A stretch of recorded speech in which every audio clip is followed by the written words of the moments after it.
Good morning, good morning, good morning, good morning to all students.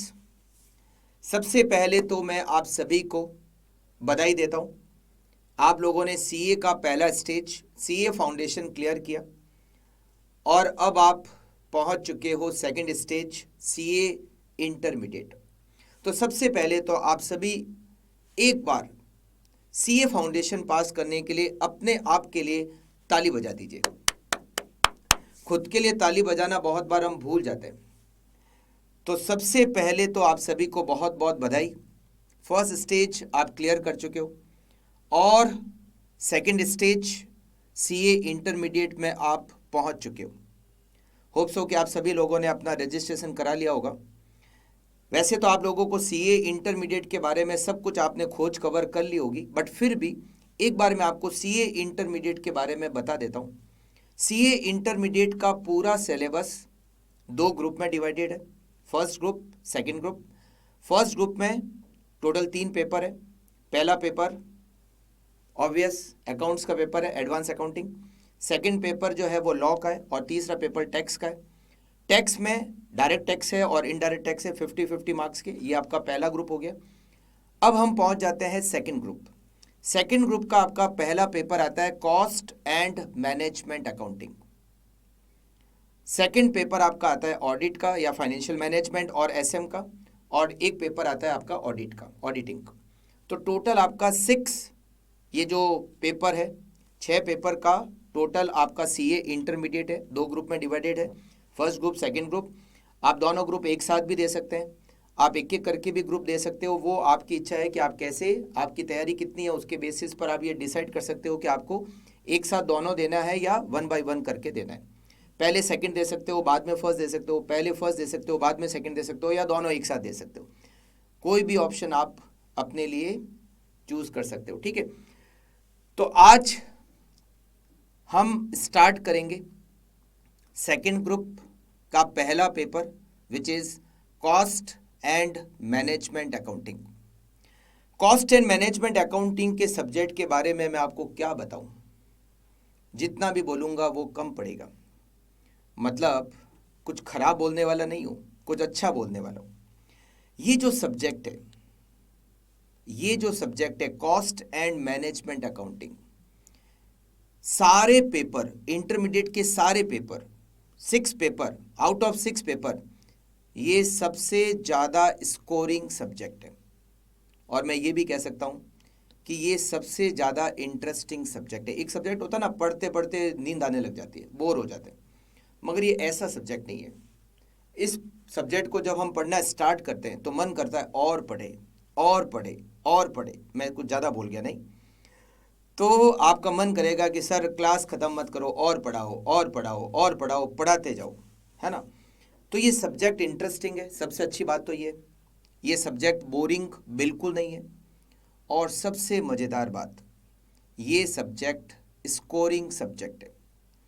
अगर मैं first group के subject की बात करूं या सेकंड ग्रुप के सब्जेक्ट की बात करूं, सारे सब्जेक्ट के अंदर अगर मैं बात करूं तो सबसे ज़्यादा स्कोरिंग सब्जेक्ट अगर कोई सब्जेक्ट हो सकता है तो वो सब्जेक्ट है कॉस्ट एंड मैनेजमेंट अकाउंटिंग।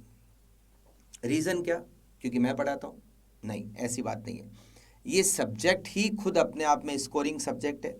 मैं पढ़ाता हूँ ये तो चलो अच्छी बात है ही, उस कारण से भी स्कोरिंग हो सकता है, मगर ये सब्जेक्ट अगर आप अच्छी तरीके से तैयार करो तो ये सब्जेक्ट आपको आउट ऑफ, मतलब 100 मार्क्स, आउट ऑफ 100 मार्क्स दे सकता है, 100 में से 100 मार्क्स भी दे सकता है।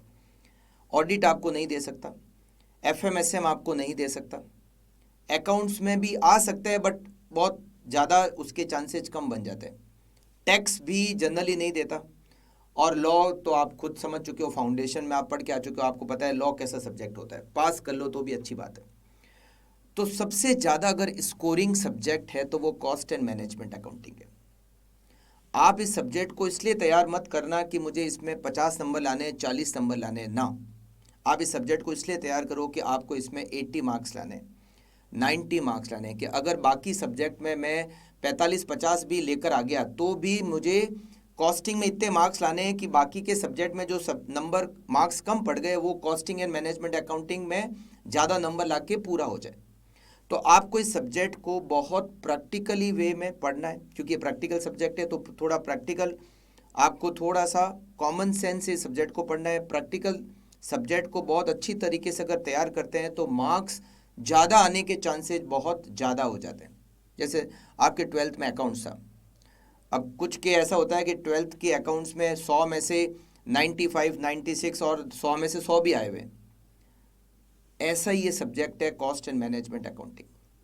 हाँ अच्छा, ऐसी बात नहीं है कि 100 में से मतलब 90 से ऊपर सबके ही आएंगे, ऐसा मैं नहीं कह रहा। बट हाँ, अगर आप इसमें मेहनत करो, थोड़ा सा ज़्यादा इसकी प्रैक्टिस करो, तो आप बिल्कुल 100 में से 90 मार्क्स भी ला सकते हो, 100 में से 100 भी ला सकते हो। तो हम ज़्यादा चलो एक्सपेक्ट नहीं करें, मगर मोर देन डिस्टिंक्शन मार्क्स की तो एक्सपेक्टेशन कर सकते हैं। तो मेरा ऐसा मानना है कि अगर आपके इस सब्जेक्ट में मोर देन 75 मार्क्स नहीं आए तो फिर आपने इस सब्जेक्ट की क्या कोचिंग की। कोचिंग करने का मज़ा तब आएगा, पढ़ने का मज़ा तब आएगा, और अच्छी तरीके से पढ़ने का मज़ा तब आएगा जब आप इस सब्जेक्ट में कम से कम 75 मार्क्स लेकर आओ। तो स्टार्ट करते हैं इसी ऑब्जेक्टिव के साथ में, इसी टारगेट के साथ में कि हमें इस सब्जेक्ट में कितने मार्क्स लेकर आने हैं। कितने मार्क्स लेकर आने हैं? मिनिमम 75। कितने लेकर आने हैं? मिनिमम 75। ठीक है। हाँ, इसमें थियोरी का क्वेश्चन भी आता है, बट वो मैं आपको बताऊंगा कि थियोरी का क्वेश्चन ऑप्शन में भी छोड़ा जा सकता है। तो ये पूरा का पूरा 100 नंबर का पेपर आप प्रैक्टिकल अटेंड कर सकते हो, और इसमें प्रैक्टिकल भी वैसा बोरिंग नहीं है, अच्छा है, इंटरेस्टिंग है। थोड़ा समझोगे, थोड़ा कैलकुलेशन समझोगे तो आपको ये सब्जेक्ट बहुत अच्छी तरीके से आपके तैयार हो जाएगा। ठीक है, तो चलिए स्टार्ट करते हैं। Subject cost and management accounting. अच्छा, सबसे पहले तो हम स्टार्ट करते हैं कि जो सब्जेक्ट है कॉस्ट एंड मैनेजमेंट अकाउंटिंग, ये सब्जेक्ट है क्या। आपने अकाउंट्स के बारे में सुना है, लॉ के बारे में भी फिर भी सुना है, टैक्स बिल्कुल आप समझते हो क्या होता है ना, मैनेजमेंट भी आप समझ सकते हो।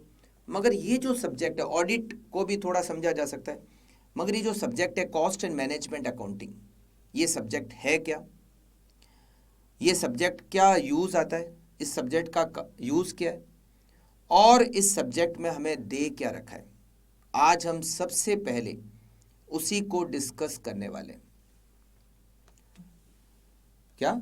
हाँ, यस, आज आपको नोट्स की ज़रूरत नहीं है, बिल्कुल नहीं है, नोट्स की ज़रूरत आज नहीं है।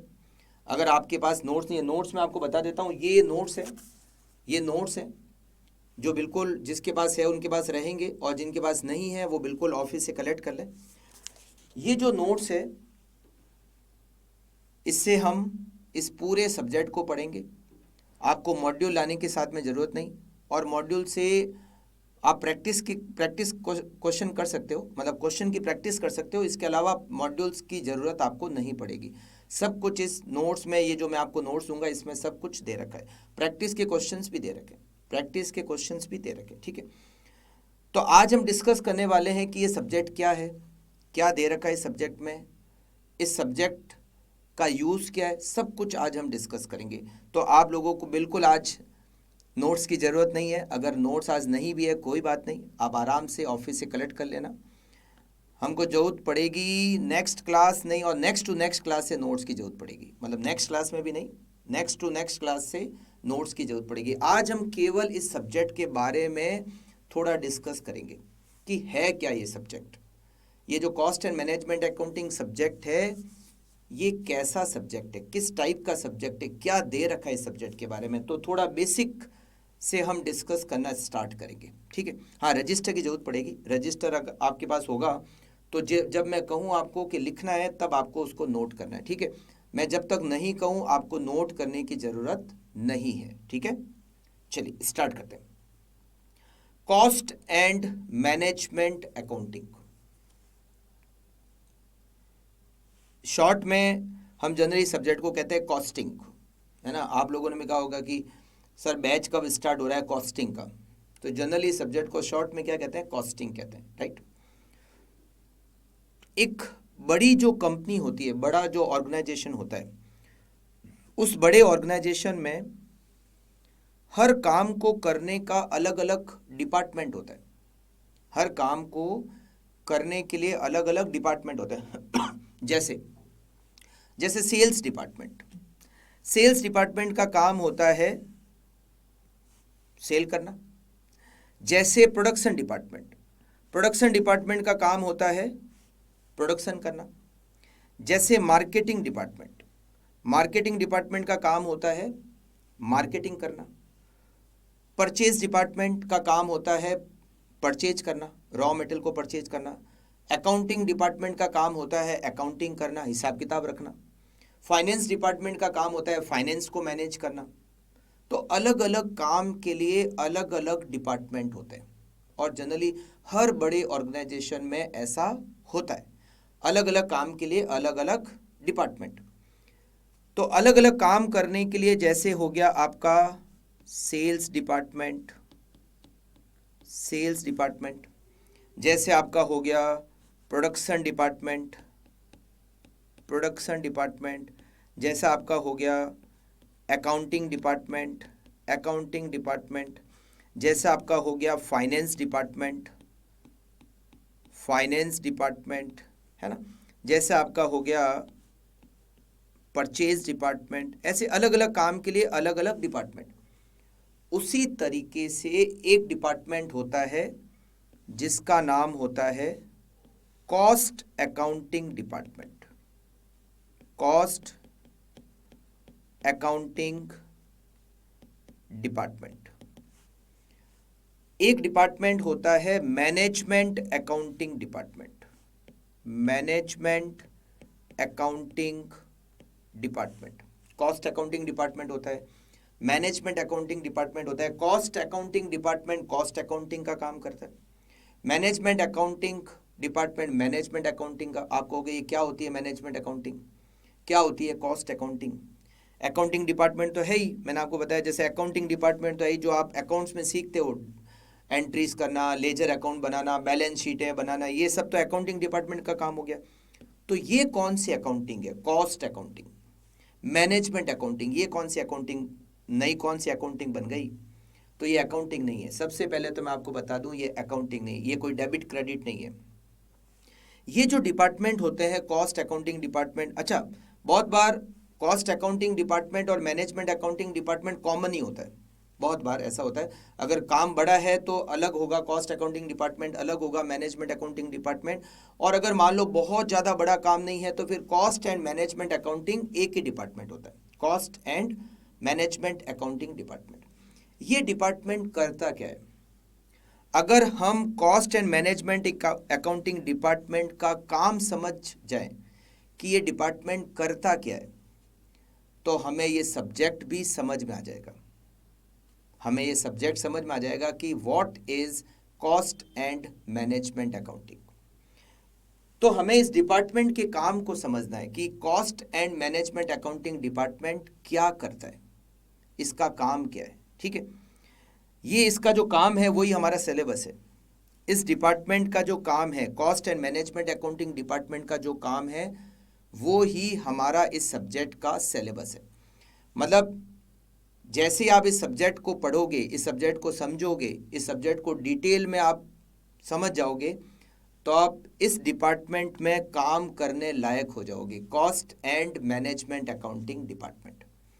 तो ये डिपार्टमेंट क्या करता है, इस डिपार्टमेंट का काम क्या है, मतलब ये सब्जेक्ट क्या है, दोनों एक ही चीज़ है। ठीक है, तो अब हम इस डिस्कस करते हैं कि मैंने आपको इस सब्जेक्ट की इम्पोर्टेंस बताई कि बहुत सारी फैक्ट्रीज़ में, बहुत सारे ऑर्गेनाइजेशन में cost and management accounting department एक अलग से डिपार्टमेंट होता है। तो अगर आप इस सब्जेक्ट को बहुत अच्छी तरीके से समझते हो तो आप इस डिपार्टमेंट में काम कर सकते हो, समझा। तो बहुत इंपॉर्टेंट सब्जेक्ट है। और ज़्यादातर जो मैन्युफैक्चरिंग ऑर्गेनाइजेशंस होते हैं वहाँ पर ये डिपार्टमेंट होता है। जहाँ बड़ी मैन्युफैक्चरिंग ऑर्गेनाइजेशन है वहाँ पर ये डिपार्टमेंट होता है, cost and management accounting department. ठीक है, तो कॉस्टिंग, इस डिपार्टमेंट का काम क्या होता है, इस डिपार्टमेंट का क्या काम है, वही हमारा इस सब्जेक्ट का मतलब है। ठीक है, इस डिपार्टमेंट का सबसे पहला जो काम होता है, मैं मेन आपको इस डिपार्टमेंट के फंक्शंस बता रहा हूँ, इस डिपार्टमेंट के मेन काम बता रहा हूँ, ठीक है। पहला इसका जो मेन काम है वो है कैलकुलेशन ऑफ कॉस्ट। इस डिपार्टमेंट का पहला काम है और सबसे मेन काम है कॉस्ट को कैलकुलेट करना। कॉस्ट को कैलकुलेट करने का मतलब क्या? जैसे मान लीजिए एक कंपनी है जो ये कैलकुलेटर बनाती है, एक कंपनी है जो ये क्या बनाती है? कैलकुलेटर बनाती है। इस कैलकुलेटर को बनाने में क्या एक्सपेंडिचर लगता है? एक कैलकुलेटर की क्या कॉस्ट आती है? It is costing. वैसे आपको बताऊं कॉस्टिंग का मेन मतलब क्या है? कॉस्टिंग का मेन मतलब है कॉस्ट को कैलकुलेट करना। कॉस्टिंग का मेन मतलब क्या है? कॉस्ट को कैलकुलेट करना। तो इस कैलकुलेटर को बनाने में क्या कॉस्ट आती है? It is calculation of cost. तो cost and management accounting department का सबसे मेन काम जो होता है वो होता है कॉस्ट को कैलकुलेट करना। एक कैलकुलेटर बनाने में क्या कॉस्ट आती है? अगर एक मान लो एक कंपनी है वो एसी बनाती है, तो एक एसी बनाने में क्या कॉस्ट आती है? मान लो एक कंपनी है जो रेफ्रिजरेटर बनाती है, तो एक रेफ्रिजरेटर को बनाने में क्या कॉस्ट आती है? एक कंपनी है जो कैमरा बनाती है, तो एक कैमरा बनाने की क्या कॉस्ट आती है? एक कंपनी है जो मोबाइल बनाती है, एक मोबाइल बनाने की क्या कॉस्ट आती है? Cost calculation is costing. तो सबसे मेन काम इस डिपार्टमेंट का होता है कॉस्ट को कैलकुलेट करना। अब बात यहां पर एक और आती है कि वाई वी कैलकुलेट कॉस्ट। हमने कॉस्ट को क्यों कैलकुलेट किया? मैंने इस कैलकुलेटर की कॉस्ट कैलकुलेट की कि इस कैलकुलेटर की कॉस्ट मान लीजिए पर कैलकुलेटर 300 रुपीज होती है। एक कैलकुलेटर की कॉस्ट 300 रुपीज। अब इसका फायदा क्या? मैं क्यों निकाल रहा हूं? इस कैलकुलेटर को बनाकर मैं क्या करूंगा? खुद के पास रखूंगा। जो कंपनी ये कैलकुलेटर बनाती है वो क्या करती है? कैलकुलेटर बनाकर इसको मार्केट में सेल करती है। तो जब मार्केट में इस कैलकुलेटर को बेचा जाएगा तो इसको क्या रेट पर बेचा जाएगा, मतलब इस कैलकुलेटर की क्या सेलिंग प्राइस होगी, वो कैसे पता चलेगी? वो पता करने के लिए सबसे पहले मुझे पता करना पड़ेगा इस कैलकुलेटर की कॉस्ट, कि इस कैलकुलेटर की कॉस्ट क्या है। मैंने कैलकुलेट किया कि इस एक कैलकुलेटर की कॉस्ट 300 रुपीज़ है। ओके, मैंने इसमें क्या किया? प्रॉफिट ऐड किया कि 300 रुपीज़ तो मेरी कॉस्ट है। अब मान लीजिए मुझे इसमें 50 रुपये का प्रॉफिट अर्न करना है, तो 300 cost, 50 rupees profit and the selling price is rupees 350। Cost को कैलकुलेट करने का सबसे मेन रीज़न होता है सेलिंग प्राइस को कैलकुलेट करना। अगर आपको यही नहीं पता कि इस कैलकुलेटर की कॉस्ट कितनी है तो आप इसकी सेलिंग प्राइस कैलकुलेट कैसे करोगे? सेलिंग प्राइस को कैलकुलेट करने के लिए कॉस्ट को कैलकुलेट करना जरूरी है। आप एक 2 स्टार होटल में जाते हो, स्टार रेटिंग होती है ना, 2 स्टार, 3 स्टार, 4 स्टार, 5 स्टार। हाँ, 3 स्टार होटल में गए, चलो ठीक है। आप एक 3 स्टार होटल में गए तो उसकी जो टैरिफ रेट होगी वो कम होगी कंपेयर टू आप 4 स्टार होटल में गए, कंपेयर टू आप 5 स्टार होटल में गए। 3 स्टार होटल में जो टैरिफ रेट होगी रूम की वो कम होगी, 4 स्टार होटल में उससे ज़्यादा होगी, 5 स्टार होटल में उससे भी ज़्यादा होगी, है ना? ऐसा क्यों? होटल तो होटल है, तो फिर ये अलग अलग रेटिंग वाइज रेट बढ़ती क्यों है? क्योंकि कॉस्ट बढ़ती है। 5 स्टार होटल की जो कॉस्ट है वो कंपेयर टू 4 स्टार होटल ज़्यादा आती है। उनकी कॉस्ट ज़्यादा आती है तो उनकी टैरिफ रेट भी, जो किराया है रूम का, वो जो चार्ज करते हैं वो रेट ज़्यादा चार्ज करते हैं।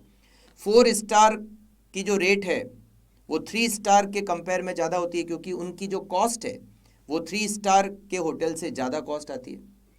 कॉस्ट के ज़्यादा लगने की वजह से 5 स्टार होटल में रूम की जो टैरिफ रेट होती है वो भी ज़्यादा होती है। कॉस्ट ज़्यादा है इसीलिए सेलिंग प्राइस ज़्यादा है, कॉस्ट कम है तो सेलिंग प्राइस भी कम है। तो कॉस्ट पर बेस्ड होती है सेलिंग प्राइस। अगर आपको सेलिंग प्राइस कैलकुलेट करना है तो इसके लिए आपको सबसे पहले तो कॉस्ट को कैलकुलेट करना पड़ेगा। एंड कैलकुलेशन ऑफ कॉस्ट ये सबसे मेजर फंक्शन है इस डिपार्टमेंट का, cost and management accounting department. तो हमारा सबसे पहला काम है कॉस्ट को कैलकुलेट करना, to determine selling price. To determine selling price. Selling price को कैलकुलेट करने के लिए हमें कॉस्ट को कैलकुलेट करना पड़ता है। आप वड़ा पाव खाओ, एक आप रोड साइड पर कोई ठेला है, उससे आपने ठेले से खा लिया वड़ा पाव, हो सकता है वो आपको 40 रुपये 50 रुपये में वड़ा पाव दे दे, 30 रुपये में भी दे सकता है, 20 रुपये में भी मिले। ये 20 रुपये वाला भी खा के आया क्या?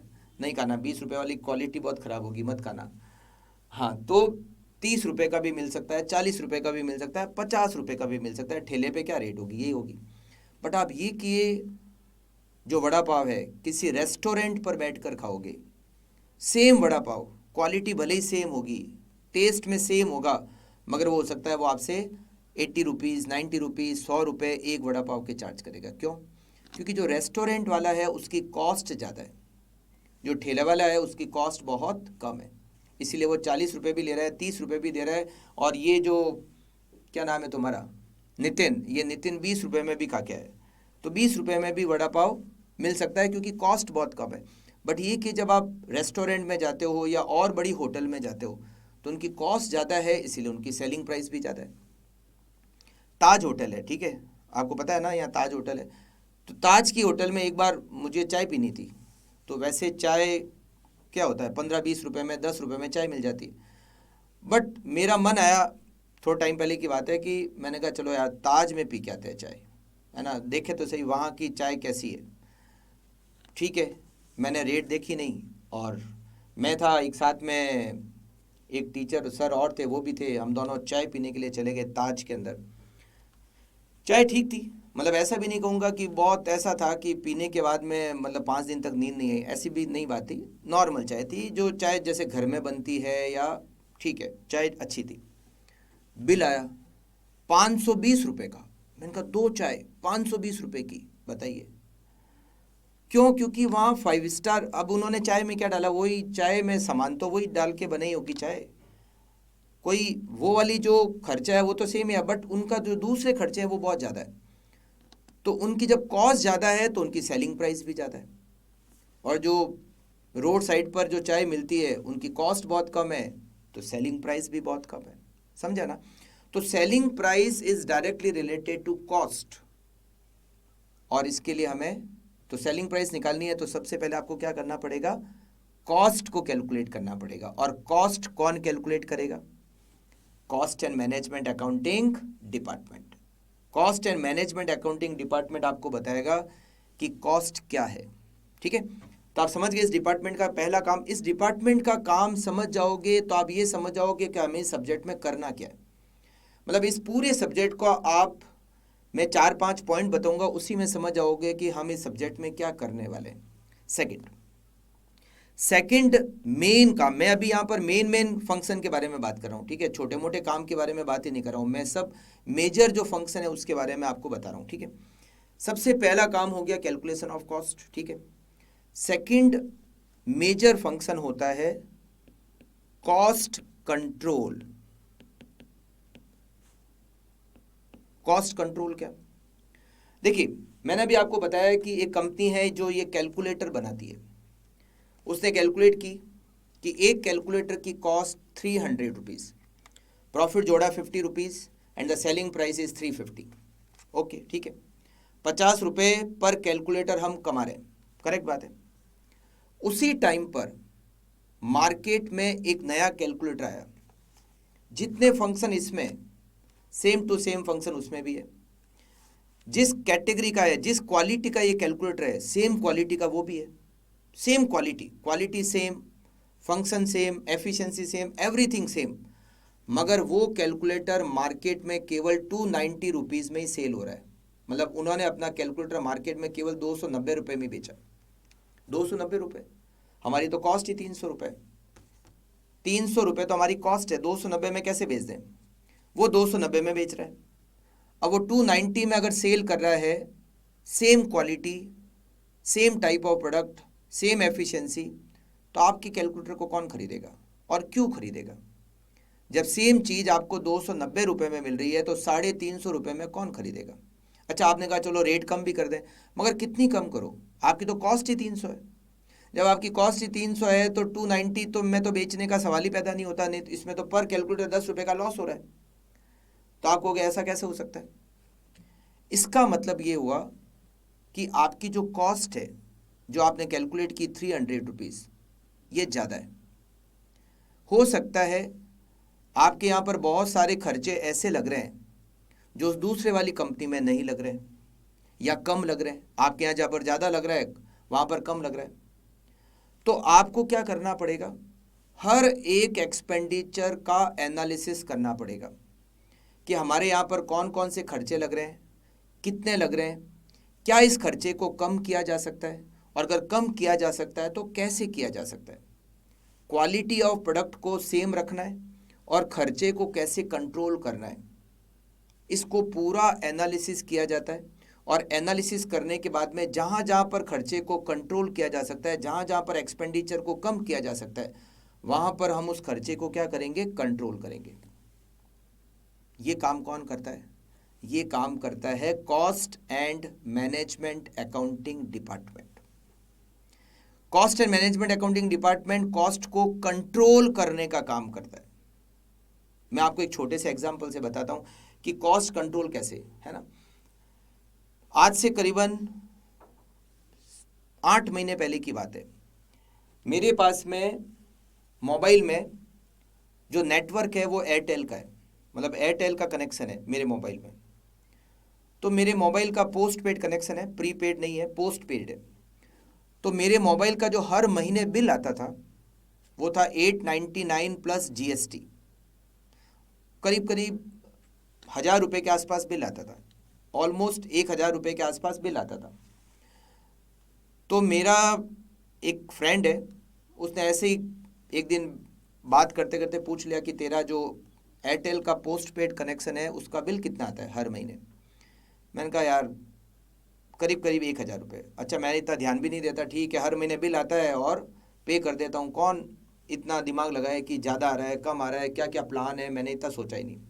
उसने कहा यार तेरा बिल तो बहुत ज़्यादा आता है और इसके साथ में और कोई कनेक्शन जुड़े हुए हैं क्या? ये एक ही है। मैंने कहा नहीं एक ही है, सिंगल कनेक्शन है जिसके 1000 रुपये देता हूँ। उसने कहा तू इतना मोबाइल का क्या यूज़ करता है कि 1000 रुपये का बिल पे करता है? मैंने कहा क्या बता, चल रहा है मेरा तो पिछले 3-4 साल से सेम ही चल रहा है, तो मैंने उसको सोचा ही नहीं कभी। उसने कहा तेरा मोबाइल का यूज़ क्या है? मैंने कहा कॉल करना और कॉल आना, रिसीव करना। उसने कहा वो तो मैं भी करता हूँ, मेरे मोबाइल पे भी कॉल जाती है और कॉल आती है और उसमें कोई लिमिट नहीं है, कितने भी कॉल करो कितने कॉल आए कोई लिमिट नहीं। मैंने कहा हाँ वो भी मेरे सेम फैसिलिटी मेरे पास भी है। उसने कहा तेरे मोबाइल पे नेट का यूज़ कितना होता है, इंटरनेट? मैंने कहा इंटरनेट का यूज़ तो ऐसा है कि घर पे भी वाईफाई लगा हुआ है, ऑफिस में भी वाईफाई लगा हुआ है, क्लास में भी वाईफाई लगा हुआ है, तो सब जगह वाईफाई लगा हुआ है। क्या करें? पासवर्ड दो यहाँ के वाईफाई के तो देंगे ठीक है, वो फीस में ऐड करके देंगे आपको। तो सब जगह वाईफाई लगे हुए हैं, तो ऑफिस में भी है, क्लास में भी है और घर पे भी है। तो नेट की ज़रूरत जब मैं घर पे होता हूँ, क्लास पे होता हूँ या ऑफिस में होता हूँ तो वहाँ ज़रूरत पड़ती नहीं है, क्योंकि वहाँ तो ऑटोमेटिकली वो वाईफाई से जुड़ जाता है। हाँ, जब मैं इन 3 जगह पर नहीं होता तो मुझे फिर नेट की ज़रूरत पड़ती है। और नेट की ज़रूरत भी ऐसे है जैसे शेयर मार्केट का छोटा मोटा काम कर लेता हूँ तो उसके लिए थोड़ा बहुत नेट की ज़रूरत पड़ती है। और थोड़ा बहुत हो सकता है कोई क्लास वगैरह यूट्यूब पे देखनी करनी हो तो उस पर ज़रूरत पड़ सकता है, या हल्का फुल्का और कोई यूज़ हो सकता है। इससे ज़्यादा यूज़ नहीं है, बहुत ज़्यादा यूज़ नहीं है। तो उसने कहा इसका मतलब है कि तेरा एक दिन में 1 GB भी काम नहीं आता है। मैंने कहा ये तूने बहुत टेक्निकल शब्द बोल दिया, मुझे कैसे पता चलेगा कि 1 TB यूज़ नहीं 1 GB यूज़ होता है, 5 GB, मेरे को इतना नहीं पता। उसने कहा नहीं नहीं मैं तो समझ ही रहा हूँ कि तेरा मोबाइल का यूज़ इतना ज़्यादा है नहीं, क्योंकि हर जगह वाईफाई से कनेक्टेड है तेरा मोबाइल, तो इतना ज़्यादा यूज़ नहीं है नेट का भी, ठीक है ना। और इन 3 जगह से बाहर कितना रहता होगा, और वहाँ पे जाके भी नेट का यूज़ तू कितना करता होगा। मैं कहा इतना नहीं होता, छोटा मोटा काम है क्या। हाँ कि काम कर, मैं तेरे प्लान को चेंज कर देता हूँ। मैंने कहा यार तू प्लान को चेंज तो कर रहा है, कहीं उससे मोबाइल सर्विसेज पे कोई असर तो नहीं पड़ेगा। उसने कहा तू बिल्कुल चिंता मत कर, मुझे अपना मोबाइल दे। मैंने अपना सबसे कीमती सामान उसको दे दिया, मोबाइल। ठीक है ना, कौन देता है आज के टाइम में किसी को मोबाइल। वो फ्रेंड था, दे दिया। मैंने कहा ये ले। उसने मोबाइल पे जाके एयरटेल वाले प्लान में जाके 399 वाला प्लान ले लिया। मैंने कहा 399 वाला प्लान बस। उसने कहा बिल्कुल बस। 399 प्लस जीएसटी जोड़ के वो करीब करीब 450 रुपये था। और अभी मैं कितना पे कर रहा हूँ, 1000। 1000 का बिल कितना हो गया, केवल 450 रुपीज़। कितना कम हो गया, 550 रुपये कम हो गए महीने के। साल के करो तो 6600 रुपीज़ कम हो गए। मैंने कहा मगर इससे ये प्लान तूने कम किया है, इससे मेरे कोई सर्विसेज ऐसे नहीं है मोबाइल बंद हो जाए बार बार ऐसा। उसने कहा तू बिंदास मोबाइल चला, जैसा पहले चला रहा था अभी भी वैसा ही चला। अपन 10 दिन बाद में बात करेंगे, तू मुझे बताना है कि क्या फ़र्क पड़ा तेरे। 10 दिन तक जितना मैं पहले मोबाइल यूज़ कर रहा था अभी भी मैं उतना यूज़ कर रहा था। नेट पहले जितना चल रहा था, जितना यूज़ आ रहा था अभी भी उतना ही आ रहा है। जैसा मैं पहले सर्विसेज यूज़ कर रहा था सेम टू सेम अभी भी काम चल रहा था। मैंने 10 दिन बाद में कहा यार मेरे को तो मतलब जैसा पहले मैं यूज़ कर रहा था जिस तरह से मोबाइल को, आज भी मैं वैसे यूज़ कर रहा हूँ, कोई सर्विसेज में कोई इफ़ेक्ट आई नहीं। तो उसने कहा तूने ज़बरदस्ती का बड़ा प्लान ले रखा था, तुझे यूज़ ही नहीं था तेरे पास। जब तेरे को यूज़ ही नहीं था तो इतना बड़ा प्लान क्यों ले रखा था।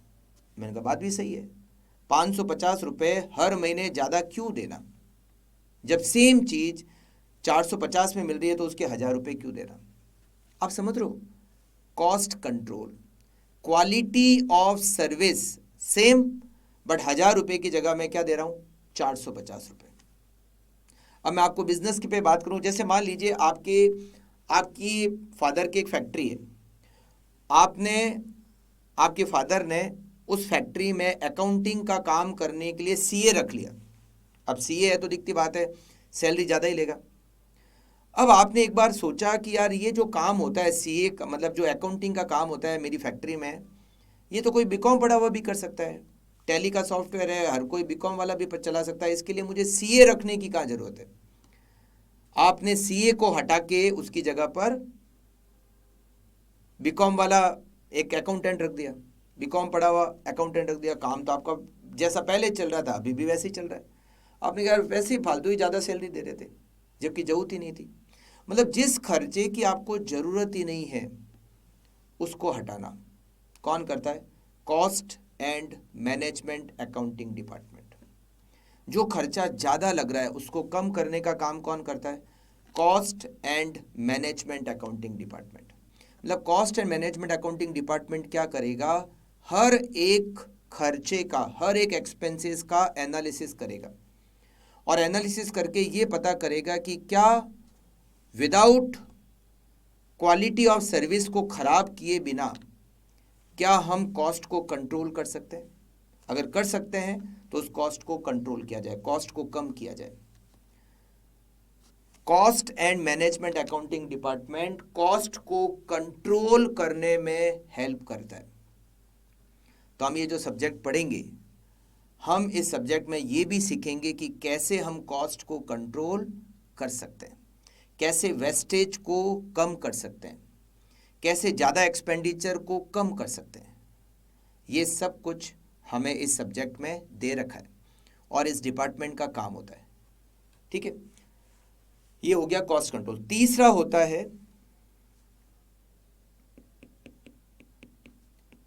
Help in decision making.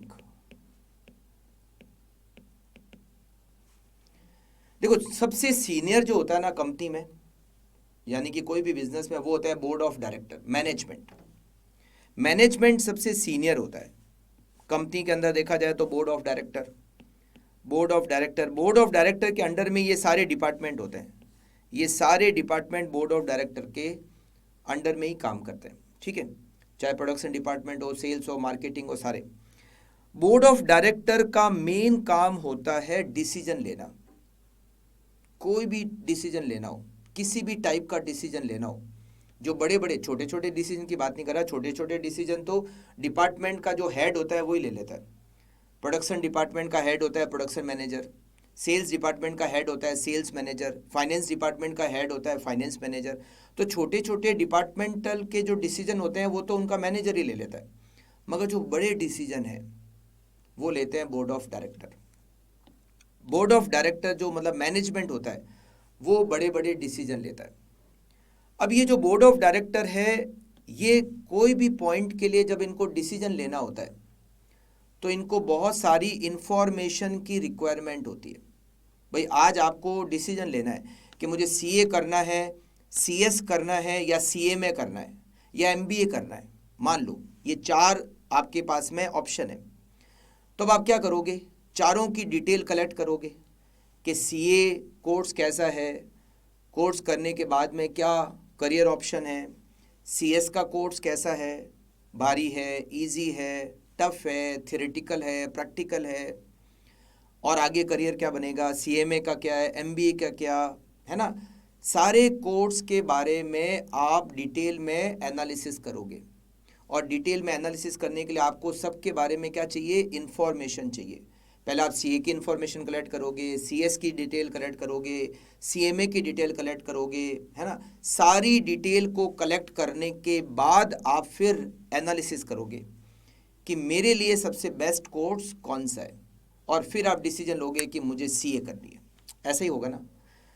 तो बोर्ड ऑफ डायरेक्टर जो होता है वो भी क्या करता है, जब कोई डिसीजन लेना होता है तो पहले सारी इंफॉर्मेशन को कलेक्ट करता है, सारी इंफॉर्मेशन को कलेक्ट करने के बाद में उसका एनालिसिस करता है, एंड देन फाइनल डिसीजन की ये बेस्ट डिसीजन होगा। क्या आपको लगता है कि बोर्ड ऑफ डायरेक्टर ये सारे काम करता है डिसीजन को कलेक्ट करने का, उसको रिसर्च एनालिसिस करने का? नो। बहुत सारे डिसीजन, सारे डिसीजन की बात नहीं कर रहा हूँ, बहुत सारे डिसीजन के लिए इंफॉर्मेशन को कलेक्ट करने का काम करता है cost and management accounting department.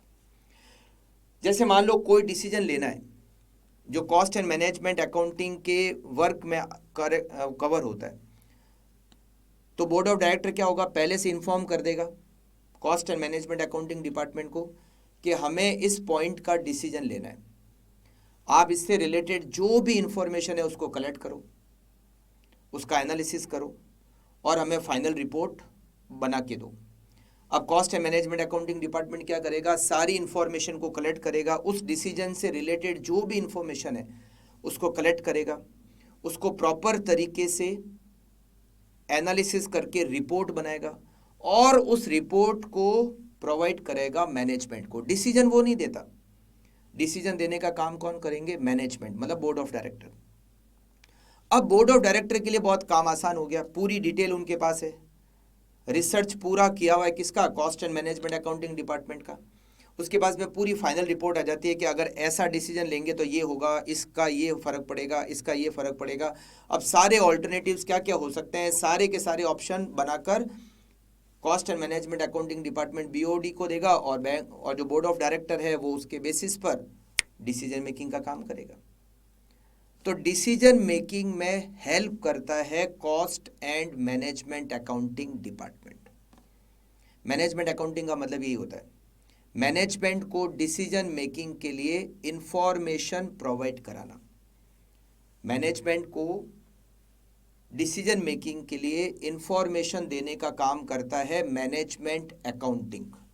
Accounting का मतलब आप डेबिट क्रेडिट को मत समझ आना, मैनेजमेंट अकाउंटिंग का मतलब है मैनेजमेंट के लिए इंफॉर्मेशन कलेक्ट करता है, डिसीजन मेकिंग के लिए इंफॉर्मेशन कलेक्ट करता है, उसका एनालिसिस करता है, और वो इंफॉर्मेशन और वो रिपोर्ट बनाकर मैनेजमेंट को प्रोवाइड कराता है। ये होता है मैनेजमेंट अकाउंटिंग डिपार्टमेंट। ठीक है, तो आप समझ गए, तीसरा मेन काम डिसीजन मेकिंग में हेल्प करना। ठीक है, फोर्थ, चौथा मेन काम, calculate profit of each activity, profit of each activity separately. हर एक एक्टिविटी का प्रॉफिट सेपरेटली पता करना। मतलब जैसे कि मान लीजिए एक कंपनी है जो 5 प्रोडक्ट बनाती है, product A, product B, product C, product D और प्रोडक्ट ई। ये 5 प्रोडक्ट बनाती है एक कंपनी। अकाउंटिंग से हम प्रॉफिट या लॉस को कैलकुलेट करते हैं। आप सबने अकाउंटिंग पढ़ी है 11th में, 12th में, फाउंडेशन में, और अभी इंटर में भी पढ़ने वाले हो, फाइनल में भी पढ़ोगे। तो अकाउंट्स प्रॉफिट या लॉस को कैलकुलेट करता है, but accounts product wise profit या लॉस को कैलकुलेट नहीं करता, ओवरऑल प्रॉफिट या लॉस को कैलकुलेट करता है। मतलब जैसे कि हम नॉर्मल अकाउंटिंग में क्या करते हैं, नॉर्मल अकाउंटिंग मतलब कंपनी अकाउंटिंग की बात नहीं कर रहा, ट्रेडिंग P&L बनाते हैं, ट्रेडिंग बनाते हैं, P&L बनाते हैं, तो हम ट्रेडिंग P&L से उस पूरी कंपनी का यानी कि उस पूरे बिजनेस का प्रॉफिट कैलकुलेट करते हैं। ए का प्रॉफिट, बी का प्रॉफिट, सी का प्रॉफिट, डी का प्रॉफिट, ई का प्रॉफिट हम अलग अलग कैलकुलेट नहीं करते। ऐसा नहीं कि हम 5 ट्रेडिंग P&L बना रहे हैं, ए का ट्रेडिंग P&L अलग, प्रोडक्ट बी का ट्रेडिंग P&L अलग, सी का अलग, डी का अलग, ई का अलग। क्या ऐसा करते हैं क्या? नहीं करते। हम क्या करते हैं, overall trading and P&L account बनाते हैं कि हमारा ओवरऑल प्रॉफिट एंड लॉस कितना हुआ। तो अकाउंटिंग आपको ओवरऑल P&L बताता है कि हमारा नेट प्रॉफिट टोटल 20 लाख है, कि सारा प्रॉफिट मिलकर हमारा हो गया 20 लाख। ऐसा नहीं बताता कि इसमें ए का प्रॉफिट कितना, बी का कितना, सी का कितना, डी का कितना, ई का कितना। बट कॉस्टिंग ऐसा करता है। Costing product wise, activity wise profit को कैलकुलेट करता है। कॉस्टिंग ये बताता है कि हमें ए प्रोडक्ट से कितना प्रॉफिट हो रहा है, बी से कितना प्रॉफिट हो रहा है, सी से कितना, डी से कितना, ई से कितना। अब आप कहेंगे ऐसा कैलकुलेट करने से फायदा क्या, ऐसा कैलकुलेट क्यों करेंगे? जैसे मान लीजिए ये जो 20 लाख का प्रॉफिट है हमारा टोटल, इसमें हमने प्रोडक्ट वाइज प्रॉफिट कैलकुलेट किया तो पता चला कि ए का प्रॉफिट है 5 लाख, बी का प्रॉफिट है 9 लाख, सी में नुकसान है 3 लाख, डी में नुकसान है 1 लाख और ई में प्रॉफिट है 10 लाख। टोटल ओवरऑल प्रॉफिट हो गया हमारा 20 लाख। अब ऐसे देखा जाए तो कंपनी प्रॉफिट अर्न कर रही है कितना, 20 लाख। पर जब हमने प्रोडक्ट वाइज प्रॉफिट कैलकुलेट किया तो पता चला कि प्रोडक्ट सी में और प्रोडक्ट डी में तो लॉस हो रहा है, ए, बी और ई में ही प्रॉफिट हो रहा है। तो अब क्या करें? तो हम या तो एक काम करते हैं, सी प्रोडक्ट को और डी प्रोडक्ट को बंद ही कर देते हैं। इन प्रोडक्ट को सी और डी को बंद करने से आपको क्या लगता है, प्रॉफिट बढ़ेगा या घटेगा? प्रॉफिट बढ़ेगा, क्योंकि इन दोनों में क्या हो रहा है, लॉस हो रहा है 4 लाख का। अगर मैं सी और डी को बंद कर देता हूं तो मुझे 4 लाख रुपए का ज़्यादा प्रॉफिट मिलेगा, मतलब मेरा प्रॉफिट हो जाएगा 24 लाख। बट जब मैं ओवरऑल प्रॉफिट लॉस को कैलकुलेट करता हूं तो मुझे पता ही नहीं चल रहा है कि क्या मैं प्रॉफिट को बढ़ा सकता हूं क्या। मुझे तो लग रहा है 20 लाख हमारे ओके। बट जब मैंने प्रोडक्ट वाइज कैलकुलेट किया तब पता चला कि अगर मैं डी और ई को बंद कर देता हूं तो मैं 24 लाख मतलब 4 लाख ज़्यादा प्रॉफिट अर्न कर सकता हूं। प्रोडक्ट वाइज, एक्टिविटी वाइज जब हम प्रॉफिट या लॉस को कैलकुलेट करते हैं तो उसका फ़ायदा ये होता है कि हम प्रॉफिट को इंक्रीज भी कर सकते हैं।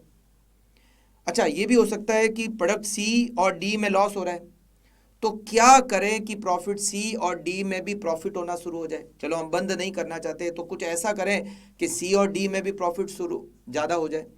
तो सी में हो सकता है सेलिंग प्राइस हम कम चार्ज करें तो सेलिंग प्राइस बढ़ा दो। डी में भी हो सकता है हम सेलिंग प्राइस कम चार्ज करें, या डी में खर्चे ज़्यादा आ रहे हैं, सी में खर्चे ज़्यादा आ रहे हैं, तो सेलिंग प्राइस को या तो बढ़ाएं या एक्सपेंडिचर को कंट्रोल करें जिससे कि सी और डी में भी प्रॉफिट आ जाए। तो ओवरऑल परफॉर्मेंस में इम्प्रूवमेंट होगा और ओवरऑल प्रॉफिटेबिलिटी में भी इंक्रीमेंट होगा। ऐसा कब हो सकता है? जब हम प्रोडक्ट वाइज प्रॉफिट को कैलकुलेट करें, जब हम एक्टिविटी वाइज प्रॉफिट को कैलकुलेट करें। एक कोचिंग इंस्टीट्यूट है जो सीए स्टूडेंट को भी कोचिंग कराती है, सीएस के बच्चों को भी कोचिंग कराती है और सीएमए के बच्चों को भी कोचिंग कराती है। इंस्टीट्यूट का ओवरऑल प्रॉफिट प्लस में, मगर बाद में जाके जब एनालिसिस किया, अलग अलग प्रॉफिट कैलकुलेट किया कि सीए के बच्चों से कितना प्रॉफिट, सीएस के बच्चों से कितना और सीएमए के बच्चों से कितना, तो पता चला कि सीएस के बच्चों से तो नुकसान हो रहा है। तो या तो सीएस में फीस कम चार्ज कर रहे हैं या CS में एक्सपेंडिचर ज़्यादा हो रहे हैं, और अगर मान लो फीस भी ज़्यादा नहीं है और अगर एक्सपेंडिचर भी मतलब फीस भी कम नहीं है, बराबर चार्ज कर रहे हैं, एक्सपेंडिचर भी रीजनेबल है, बट फिर भी लॉस हो रहा है, तो बंद करो CS को, प्रॉफिट बढ़ेगा। या फिर CS को भी क्या पता प्रॉफिट में कन्वर्ट कर सकते हैं। तो अलग अलग activity wise, product wise profit पता होने से हम ज़्यादा प्रॉफिट अर्न कर सकते हैं, प्रॉफिट को इंक्रीज कर सकते हैं, या लॉस को प्रॉफिट में कन्वर्ट कर सकते हैं।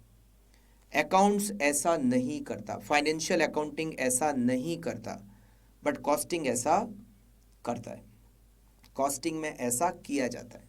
ठीक है, ये 4 मेन ऑब्जेक्टिव है, मतलब 4 मेन फंक्शन है। मैं ये नहीं कहूँगा कि 4 ही है, और भी बहुत सारे हैं, बट ये 4 मेन इंपॉर्टेंट फंक्शन है cost and management accounting department के। तो अब आपको ये पता चल गया होगा कि हम इस सब्जेक्ट में क्या करने वाले हैं।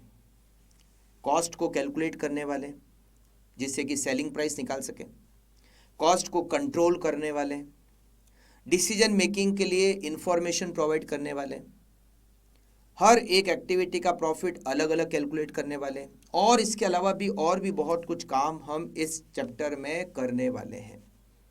ठीक है, तो आपको थोड़ा इस सब्जेक्ट के बारे में आइडिया आ गया कि हाँ, ये इस सब्जेक्ट में अब हम ये करने वाले हैं।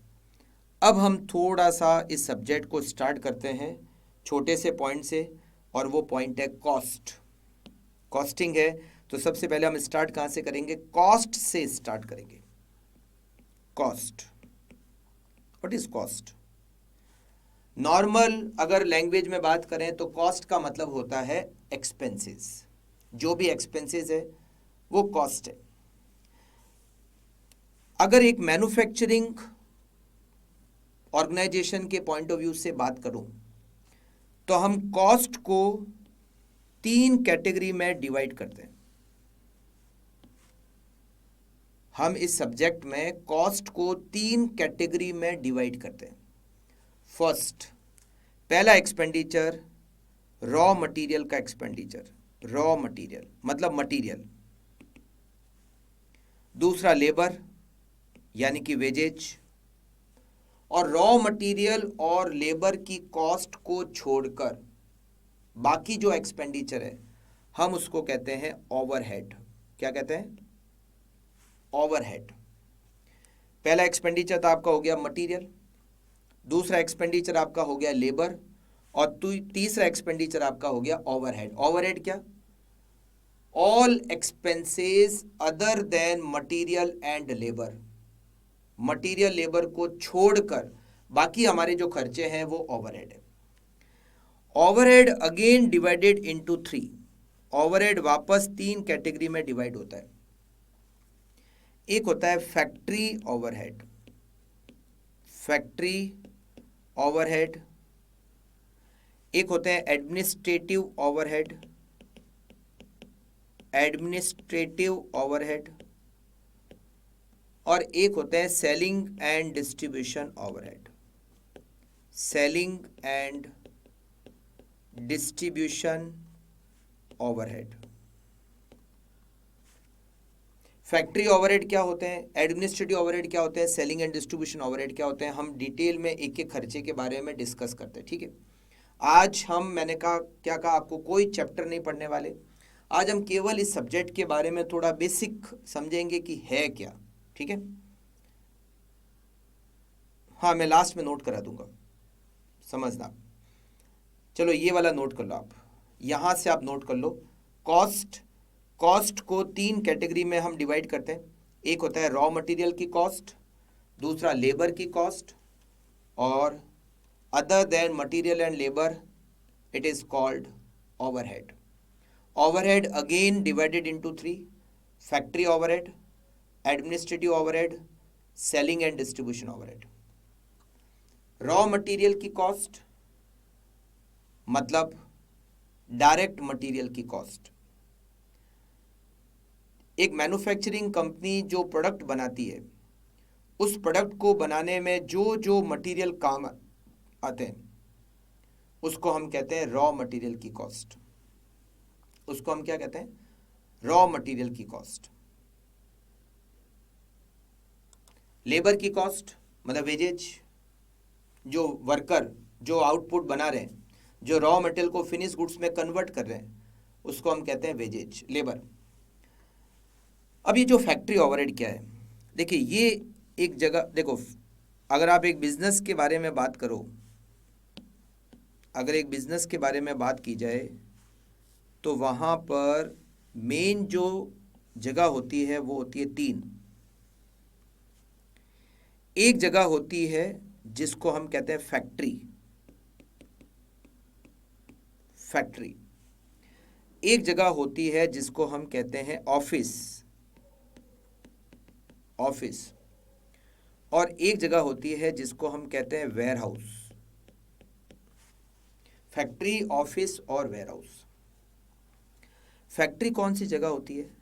फैक्ट्री वो जगह होती है जहां पर प्लांट एंड मशीनरी होती है, प्लांट एंड मशीनरी होती है, जहां पर वर्कर होते हैं, और ये worker with the help of plant and machinery raw material को फिनिश गुड्स में कन्वर्ट करते हैं।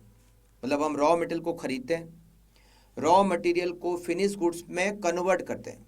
रॉ मटेरियल को क्या करते हैं, जैसे मान लीजिए एक कंपनी है जो बुक्स बनाती है, ये बुक्स बनाती है, ठीक है। अब वो क्या करेगी, उसके लिए रॉ मटेरियल क्या है? पेपर, पेपर, इंक, इंक भी तो लगी हुई है ना, प्रिंटिंग कैसे करेंगे? इंक से करेंगे। तो पेपर और इंक ये हो गया हमारा मटेरियल।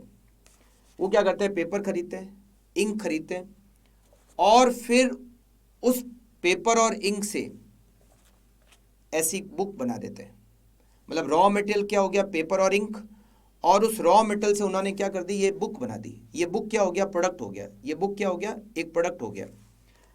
तो ये क्या करते हैं? रॉ मटेरियल को फिनिश गुड्स में कन्वर्ट करते हैं।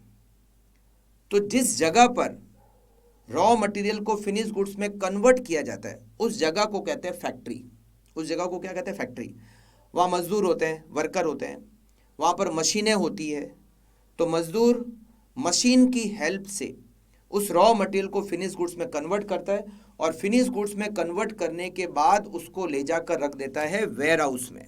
कहाँ रख देता है? वेयर हाउस, यहाँ पर रख देता है। यहाँ पर फिनिश गुड्स को रखा जाता है। जिस जगह पर हम फिनिश गुड्स को स्टोरेज करके रखते हैं वो जगह होती है वेयर हाउस, जहाँ से हम आगे फिर उसको मार्केट में बेच देते हैं, मतलब सेल कर देते हैं वहाँ से। तो ये जिस जगह पर रॉ मटेरियल फिनिश गुड्स में कन्वर्ट हो रहा है इस जगह को कहते हैं फैक्ट्री। फैक्ट्री में जो भी खर्चे होते हैं, मटेरियल की कॉस्ट को छोड़ के और लेबर की कॉस्ट को छोड़ के, मटेरियल और लेबर की कॉस्ट को छोड़ के फैक्ट्री में जितने भी खर्चे होते हैं फैक्ट्री में, वो सारे फैक्ट्री ओवरहेड है। वो सारे क्या है? Factory overhead. अब क्या हो सकता है फैक्ट्री ओवरहेड में? फैक्ट्री ओवरहेड में आप प्लांट एंड मशीनरी से रिलेटेड सारे खर्चे ले सकते हो। प्लांट एंड मशीनरी के सारे खर्चे, all expenses of plant and machinery, जैसे कि प्लांट एंड मशीनरी का डेप्रिसिएशन, प्लांट एंड मशीनरी की रिपेयर का खर्चा, पावर की कॉस्ट, इलेक्ट्रिसिटी पावर, पावर की कॉस्ट। इसके अलावा प्लांट एंड मशीनरी अगर हमने किराए पर ली है तो उसका किराया, हायर चार्जेज और प्लांट एंड मशीनरी। तो प्लांट एंड मशीनरी से रिलेटेड जो भी खर्चा है वो सारे फैक्ट्री में आते हैं। फैक्ट्री बिल्डिंग से रिलेटेड जो भी खर्चे हैं, फैक्ट्री बिल्डिंग से रिलेटेड जो भी खर्चे हैं, फैक्ट्री बिल्डिंग अगर खुद की है तो डेप्रिसिएशन, फैक्ट्री बिल्डिंग अगर किराए पे ले रखी है तो उसका रेंट, फैक्ट्री बिल्डिंग में लाइट का खर्चा, फैक्ट्री बिल्डिंग के रिपेयर और मेंटेनेंस का खर्चा, ये सारे खर्चे क्या हो गए? ये सारे के सारे खर्चे फैक्ट्री ओवरहेड हो गए। इसके अलावा जैसे फैक्ट्री में वर्कर जो होते हैं, वर्कर का ध्यान रखने के लिए आपने सुपरवाइज़र रखा हुआ है, फॉरमैन रखा हुआ है, मशीन की रिपेयर और मेंटेनेंस के लिए पर्सन रखे हुए हैं, फैक्ट्री की साफ सफाई क्लीनिंग के लिए पर्सन रखा हुआ है। इन सबको जो भी सैलरी देते हो वो भी फैक्ट्री ओवरहेड है। मतलब फैक्ट्री के जो भी खर्चे हैं, दो खर्चे छोड़कर, एक तो डायरेक्ट मटेरियल, रॉ मटेरियल, और दूसरा डायरेक्ट वेजेज। इन दो खर्चे को छोड़कर आप जितना भी खर्चे पे कर रहे हो फैक्ट्री के, वो सारे फैक्ट्री ओवरहेड है। वो सारे के सारे फैक्ट्री ओवरहेड है। प्लांट एंड मशीनरी में ऑयल का खर्चा factory overhead, plant and machinery के रिपेयर का खर्चा फैक्ट्री ओवरहेड, पावर की कॉस्ट, मशीनों को चलाने के लिए पावर की कॉस्ट, फैक्ट्री ओवरहेड। समझ गए आप, सारे फैक्ट्री ओवरहेड है। ऑफिस कौन सी जगह होती है? ऑफिस वो जगह होती है जहां से बिजनेस को मैनेज किया जाता है। क्या किया जाता है? मैनेज किया जाता है। एक तरीके से बिजनेस का एडमिनिस्ट्रेशन कहाँ से होता है? ऑफिस से होता है।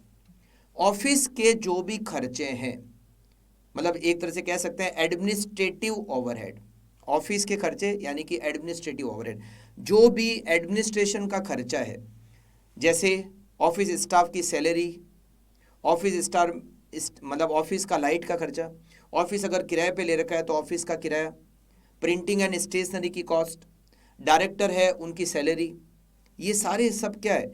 ये सारे के सारे ऑफिस एक्सपेंसेस है। ऑफिस फर्नीचर का डेप्रिसिएशन, ऑफिस ओवरहेड मतलब एडमिनिस्ट्रेटिव ओवरहेड। इसके बाद में नंबर आता है वेयर हाउस का। वेयर हाउस के जो भी खर्चे हैं वो सारे के सारे जाते हैं सेलिंग एंड डिस्ट्रीब्यूशन ओवरहेड में। मतलब आप समझ गए, फैक्ट्री ओवरहेड तो कहाँ आ गए? फैक्ट्री के खर्चे, एडमिनिस्ट्रेटिव ओवरहेड ऑफिस का खर्चा, और सेलिंग एंड डिस्ट्रीब्यूशन ओवरहेड में दो खर्चे आते हैं, एक तो आता है सेलिंग का ओवरहेड, एक आता है डिस्ट्रीब्यूशन का ओवरहेड। मैं दोनों को बताता हूँ। सेलिंग ओवरहेड क्या होता है? सेलिंग ओवरहेड का मतलब होता है सेल्स को प्रमोट करने के लिए, सेल्स को प्रमोट करने के लिए जो भी खर्चा होता है उसको हम कहते हैं सेलिंग ओवरहेड। जैसे एडवर्टीजमेंट का overhead, advertisement overhead selling overhead है। जैसे हमने सेल्समैन रखे हुए हैं, उनको सैलरी देते हैं, वो सेलिंग ओवरहेड है। सेल्समैन का ट्रेवलिंग का खर्चा सेलिंग ओवरहेड है। हमने मान लो कुछ गिफ्ट दिए, मार्केटिंग का जो खर्चा किया वो सब सेलिंग ओवरहेड है। मतलब माल जब बेचा, हमने गुड्स दिया तो हमने साथ में कुछ गिफ्ट दिए, वो सेलिंग ओवरहेड है। सेल्स प्रमोशन का जो भी खर्चा है वो, तो जितना भी खर्चा सेल्स को प्रमोट करने के लिए होता है वो सेलिंग ओवरहेड होता है। अब डिस्ट्रीब्यूशन ओवरहेड क्या होता है? वेयर हाउस के जो भी खर्चे हैं, वेयर हाउस के जो भी खर्चे हैं, ये जो वेयर हाउस है, वेयर हाउस इसके जितने भी खर्चे हैं, जैसे वेयर हाउस अगर रेंट पे ले रखा है तो वेयर हाउस का रेंट, खुद का है तो उसका डेप्रीसिएशन, वेयर हाउस कीपर रखा हुआ है उसकी सैलरी, वेयर हाउस में लाइट का खर्चा। इसके अलावा गुड्स को डिस्ट्रीब्यूट करने के लिए, मतलब वेयर हाउस से कस्टमर तक माल पहुंचाने के लिए जो भी खर्चा होता है, जैसे मान लो हमने एक गाड़ी रखी हुई है जिसमें हम सामान कस्टमर तक पहुंचाते हैं, तो उस गाड़ी के जो भी खर्चे हैं वो डिस्ट्रीब्यूशन ओवरहेड। डिलीवरी के लिए, गुड्स की डिलीवरी के लिए कुछ व्हीकल रखे हुए हैं तो उनके जो भी खर्चे हैं वो सारे के सारे distribution overhead. After sale service देते हैं, आफ्टर सेल सर्विस देते हैं तो वो भी डिस्ट्रीब्यूशन ओवरहेड। तो सेलिंग एंड जनरली बहुत बार क्या होता है कि सेलिंग एंड डिस्ट्रीब्यूशन ओवरहेड को अलग अलग करना बहुत बार पॉसिबल हो नहीं पाता, तो इसको एक ही हेड दिया, selling and distribution overhead. Selling overhead और डिस्ट्रीब्यूशन ओवरहेड को बहुत बार अलग अलग करना भारी होता है, तो एक ही हमने हेड दे दिया, सेलिंग एंड डिस्ट्रीब्यूशन ओवरहेड। तो हमारे तीन ओवरहेड के हेड हो गए, एक तो फैक्ट्री, एक एडमिनिस्ट्रेटिव और एक सेलिंग एंड डिस्ट्रीब्यूशन ओवरहेड। तो देखा जाए तो हमारे 5 एक्सपेंडिचर हो गए। एक हमारा एक्सपेंडिचर हो गया रॉ मटेरियल का एक्सपेंडिचर, एक हमारा हो गया वेजेज का एक्सपेंडिचर, तीसरा हमारा हो गया फैक्ट्री ओवरहेड, चौथा हमारा हो गया एडमिनिस्ट्रेटिव ओवरहेड, और पांचवा हो गया हमारा selling and distribution overhead. 5 expenditure हो गए, ठीक है। अच्छा, ये जो फैक्ट्री ओवरहेड होते हैं, फैक्ट्री के ओवरहेड, इनको हम मैन्युफैक्चरिंग ओवरहेड भी कह सकते हैं। फैक्ट्री ओवरहेड यानी कि मैन्युफैक्चरिंग ओवरहेड यानी कि प्रोडक्शन ओवरहेड, इनको हम प्रोडक्शन ओवरहेड भी कह सकते हैं, या फिर इनको वर्क्स ओवरहेड भी कह सकते हैं, वर्क्स ओवरहेड भी कह सकते हैं, वर्क्स ओवरहेड। तो चाहे फैक्ट्री ओवरहेड को, मैन्युफैक्चरिंग ओवरहेड को, प्रोडक्शन ओवरहेड को, वर्क्स ओवरहेड को, एक ही बात है। एडमिनिस्ट्रेटिव ओवरहेड या फिर ऑफिस ओवरहेड, एडमिनिस्ट्रेटिव ओवरहेड या ऑफिस ओवरहेड एक ही बात है। Selling and distribution overhead, selling and distribution overhead ही होते हैं, ठीक है। तो कॉस्ट टोटल 3 टाइप के, मटेरियल लेबर ओवरहेड, और ओवरहेड अगेन 3 टाइप के, factory overhead, administrative overhead, selling and distribution overhead. Correct, समझ गए कॉस्ट। अब बात आती है कॉस्ट को कैलकुलेट करना, कैलकुलेशन ऑफ कॉस्ट, जिसको हम कहते हैं कॉस्टिंग। कॉस्टिंग का मतलब क्या होता है? Calculation of cost. कॉस्ट कैसे कैलकुलेट की जाए? कॉस्ट को कैलकुलेट करने के लिए हमें सारी कॉस्ट की टोटल करनी पड़ती है, बट कॉस्ट की टोटल करने के लिए, मतलब टोटल कॉस्ट को कैलकुलेट करने के लिए बहुत सारे मेथड बने हुए। क्यों बने हुए मेथड? क्योंकि ऐसा पॉसिबल नहीं है कि एक मेथड बनाया जाए और वो हर टाइप के ऑर्गेनाइजेशन के ऊपर एप्लीकेबल हो जाए।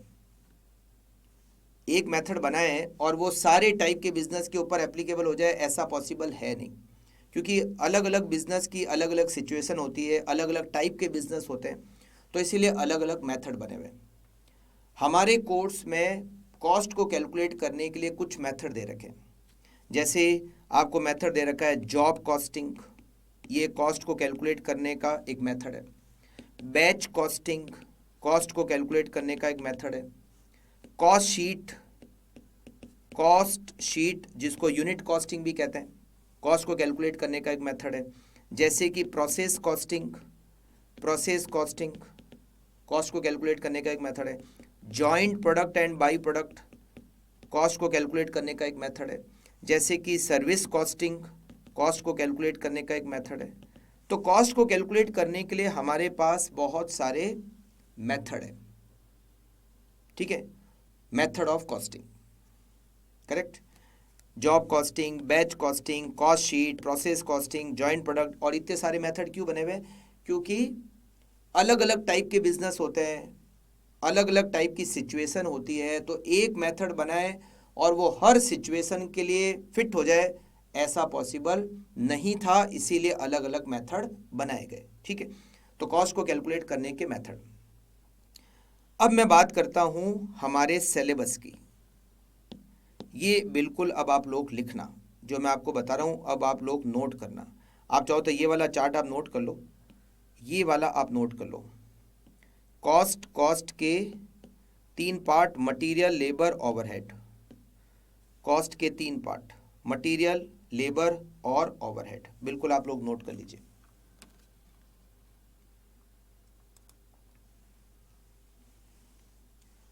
Factory overhead, administrative overhead, selling and distribution overhead.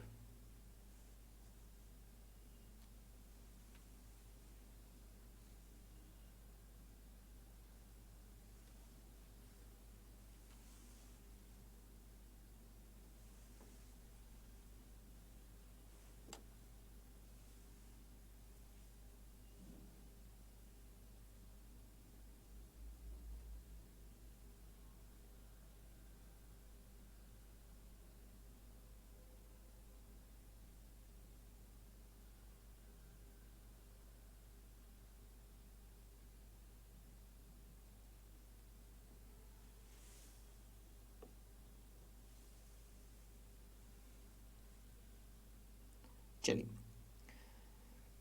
अब हम बात करते हैं इस सब्जेक्ट के सिलेबस की। बिल्कुल आप लोग स्टार्ट कीजिए नोट करना। अभी मैंने आपको जो बताया है उससे आपको सिलेबस को समझने में थोड़ा सा आसानी रहेगी, ठीक है।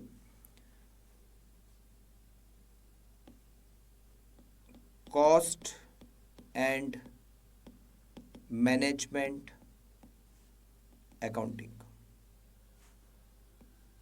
ऊपर आप नोट कर देना सिलेबस। इसका जो सिलेबस है वो 4 पार्ट में डिवाइडेड है, मतलब जो चैप्टर्स है उसको हम 4 पार्ट में डिवाइड कर सकते हैं। पहली जो कैटेगरी है वो है कॉस्ट। फर्स्ट जो कैटेगरी है वो है कॉस्ट।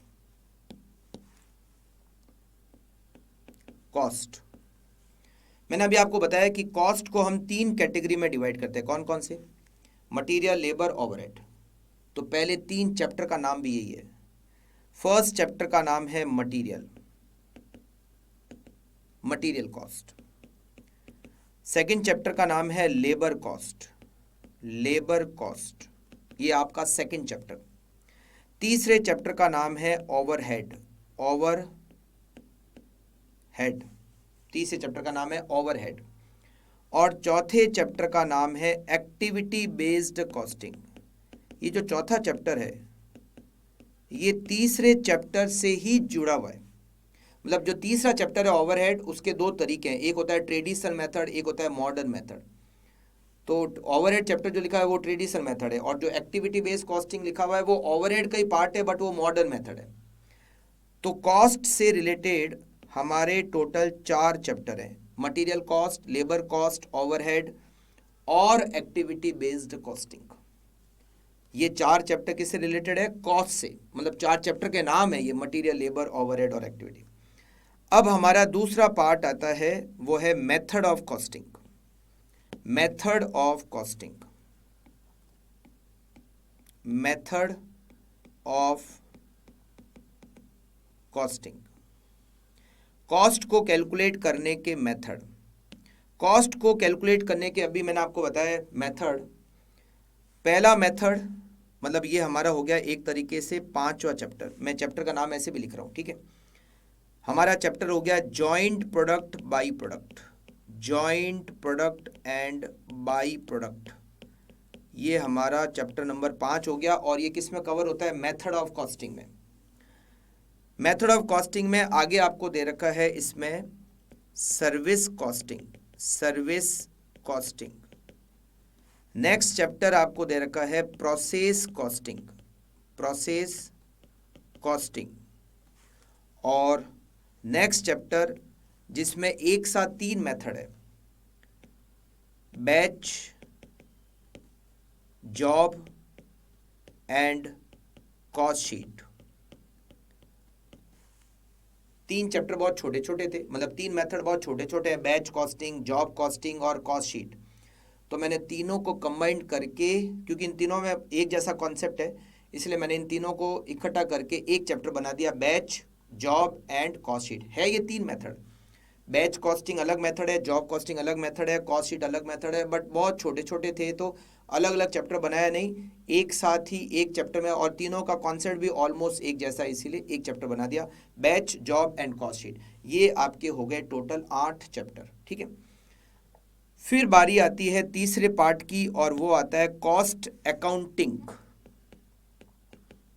जैसे हम फाइनेंशियल अकाउंटिंग करते हैं, फाइनेंशियल अकाउंटिंग क्या होता है? फाइनेंशियल अकाउंटिंग में हम एंट्रीज करते हैं, जनरल एंट्री, फिर उससे लेजर अकाउंट में पोस्टिंग करते हैं, फिर लास्ट में जाके जब ईयर एंड होता है तो ट्रायल बैलेंस बनाते हैं, फिर ट्रायल बैलेंस से फाइनल अकाउंट बनाते हैं जिसमें ट्रेडिंग, P&L, बैलेंस शीट, ये सब कुछ करते हैं। सेम टू सेम ऐसा ही कॉस्ट अकाउंटिंग में भी होता है, मतलब जैसे फाइनेंशियल अकाउंटिंग होती है वैसे कॉस्ट अकाउंटिंग भी होती है, एकदम सेम टू सेम नहीं। वहाँ भी डेबिट क्रेडिट होता है, कॉस्टिंग में भी डेबिट क्रेडिट का सिस्टम होता है, मगर थोड़ा अलग है, फाइनेंशियल अकाउंटिंग से थोड़ा अलग है। तो हमें एक चैप्टर दे रखा है जिसका नाम है कॉस्ट अकाउंटिंग सिस्टम, और ये चैप्टर नंबर हो गया हमारा 9th, cost accounting system. It is chapter number 9th, cost accounting system, जिसमें हम अकाउंटिंग करेंगे। यहाँ तो वाकई में अकाउंटिंग ही है, जैसे फाइनेंशियल अकाउंटिंग है उसी तरीके से इसमें हमें क्या करनी है, इसमें हमें अकाउंटिंग करनी है, ठीक है। इसके बाद में हमारा लास्ट पार्ट आता है इसका, और वो है management accounting. Management accounting, management accounting मतलब मैनेजमेंट को डिसीजन मेकिंग के लिए इंफॉर्मेशन प्रोवाइड करना, मैनेजमेंट अकाउंटिंग। मैनेजमेंट अकाउंटिंग में हमें 3 चैप्टर दे रखे हैं। चैप्टर नंबर 10 जिसका नाम है budgetary control, budgetary control. Chapter number 11 जिसका नाम है स्टैंडर्ड कॉस्टिंग, स्टैंडर्ड कॉस्टिंग। और चैप्टर नंबर 12 जिसका नाम है मार्जिनल कॉस्टिंग, मार्जिनल कॉस्टिंग। कुल मिला के आपको चैप्टर दे रखे हैं 12। अगर आप नोट्स देखोगे, अगर आपके पास नोट्स होंगे, तो अगर आप इस नोट्स में देखोगे तो ऐसे 12 चैप्टर आपको दे रखे, ठीक है। हाँ, सबसे लास्ट में एक चैप्टर दे रखा है थियोरी का। ये चैप्टर क्या है? एक लास्ट में चैप्टर दे रखा है, चैप्टर नंबर 13, वो है थियोरी। एक क्वेश्चन आता है एग्जाम में जो पूरा थियोरी का ही होता है। हाँ, वो ऑप्शन में छोड़ सकते हो क्वेश्चन, वो बात अलग है। तो मैंने क्या किया, ये जो जितने भी चैप्टर है, material, labour, overhead, activity, joint product, service costing, इसमें जितनी भी थियोरी बनती है वो सारी थियोरी, और एक चैप्टर ऐसा है जिसमें केवल थियोरी दे रखी है, सारी थियरी मिलाकर एक चैप्टर बना दिया जिसका नाम ही लिख दिया मैंने थियरी। तो इस चैप्टर को हम सबसे लास्ट में पढ़ेंगे, मतलब हम थियरी साथ साथ में नहीं पढ़ने वाले। मटेरियल में हम पढ़ेंगे तो प्रैक्टिकल पढ़ेंगे, लेबर का भी प्रैक्टिकल पढ़ेंगे, ओवरहेड का भी प्रैक्टिकल। इन सारे चैप्टर में जो जो थियरी दे रखी है वो एक साथ जब पूरा कोर्स कंप्लीट हो जाएगा तब हम पढ़ेंगे, और उसका मैंने नाम दे रखा है थियरी। तो कोई दिक्कत वाली बात होगी नहीं, अपने को नाम भी चैप्टर का थियरी है।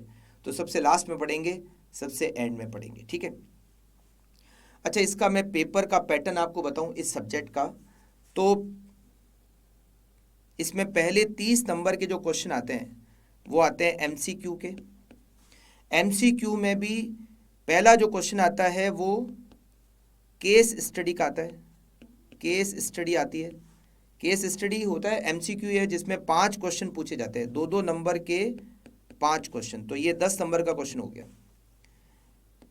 मतलब 5 एमसीक्यूज होते हैं, 2-2 नंबर का एक, हर केस एक केस स्टडी के साथ में। फिर इसी तरह से सेकंड क्वेश्चन भी केस स्टडी का होता है, अभी तक तो ऐसा ही है, आगे चेंज कर दे इंस्टीट्यूट तो अलग बात है। उसमें भी 2-2 नंबर के 5 एमसीक्यूज होते हैं। फिर आपको तीसरा क्वेश्चन 2 नंबर का, चौथा क्वेश्चन 2 नंबर का, पांचवा क्वेश्चन 2 नंबर का, छठा क्वेश्चन 2 नंबर का, और सातवां क्वेश्चन 2 नंबर का। तो ये आपके 10, 10, 20, 32, 34, नहीं 22, 24, 26, 28, 30 मार्क्स के एमसीक्यूज। और ये अभी तक जो एमसीक्यूज बने हैं वो प्रैक्टिकल क्वेश्चंस के ही बने। कोई ठीक है, कोई 2 नंबर का इसमें कोई थियरी दे दे तो बात अलग है, बाकी केस स्टडी तो प्रैक्टिकल चैप्टर का ही बनता है। तो एक तरह से समझ लीजिए कि ये प्रैक्टिकल क्वेश्चंस ही है जो एमसीक्यू के फॉर्मेट में, ठीक है। अब आते हैं बाकी का पेपर, सब्जेक्टिव पेपर।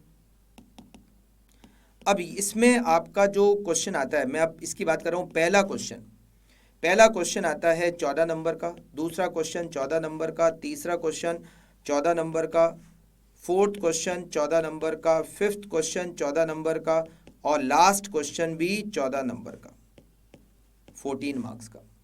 अब इसमें 14 नंबर में एक क्वेश्चन नहीं होता है 14 नंबर का। जैसे मान लीजिए 7-7 नंबर के 2 दे दिए, या ऐसा भी कर दिया कि 5, 5 और 4 नंबर के क्वेश्चन दे दिए, या फिर ऐसा भी कर सकते हैं कि 8 और 6 नंबर का दे दिया, मतलब कुछ भी कर सकते हैं। वो हो सकता है 10 और 4 का दे दिया, है ना। इस तरह से ये जो वापस साथ ये जो 5 क्वेश्चन देती है इंस्टीट्यूट, जनरली ये प्रैक्टिकल होते हैं।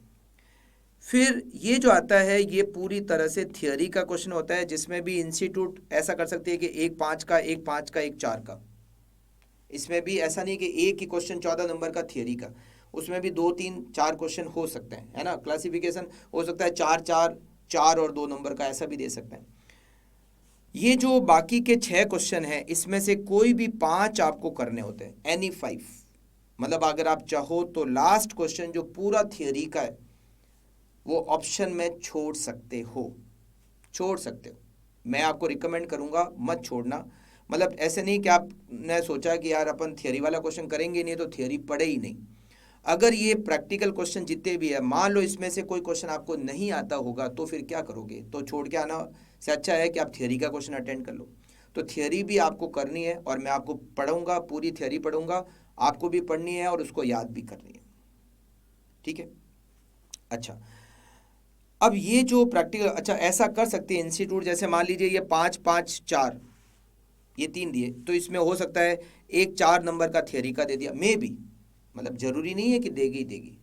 कभी कभार इंस्टीट्यूट ऐसा कर देती है कि जो ऊपर के जो 5 क्वेश्चन है इसमें भी कोई 2-4 नंबर का थियरी का क्वेश्चन साथ में डाल सकती है, ठीक है। तो ये अगर इसमें डाल दिया तो फिर वो थियरी का तो करना ही करना पड़ेगा। तो हो सकता है कि आपको थियरी बिल्कुल भी नहीं करनी पड़े, हो सकता है कुछ करना पड़े, ठीक है। तो ये आपका पेपर का पैटर्न है।